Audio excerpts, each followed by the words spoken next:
നമ്മൾ ഇന്ന് കാലത്ത് വീട് ചെയ്യുമ്പോൾ വീടിനോടൊപ്പം തന്നെ പ്രാധാന്യം കൊടുക്കേണ്ട ഒന്നാണ് അതിൻ്റെ ലാൻഡ്സ്കേപ്പും അതിൻ്റെ കോമ്പൗണ്ട് വാളും എന്ന് പറയുന്നത്.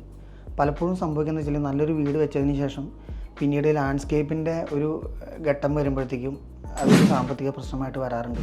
പിന്നെ മതിൽ എങ്ങനെയെങ്കിലും ഒന്ന് ചെയ്ത് അവസാനിപ്പിക്കുക എന്നുള്ളൊരു ഘട്ടത്തിലേക്ക് എത്തും. പക്ഷെ ഒരിക്കലും നമ്മളത് അങ്ങനെ ചെയ്യരുത്. എന്താണെന്ന് വെച്ച് കഴിഞ്ഞാൽ നമ്മൾ ചെയ്തു വെച്ച വീടിനെ ഏറ്റവും കൂടുതൽ എൻഹാൻസ് ചെയ്യപ്പെടുന്നത് ഈ ലാൻഡ്സ്കേപ്പും ഈ കോമ്പൗണ്ട് വാളും തന്നെയാണ്. നമ്മൾ ഒരുപാട് സാമ്പത്തികം മുടക്കിയിട്ടാണ് നമ്മൾ വീട് വെക്കുന്നത്.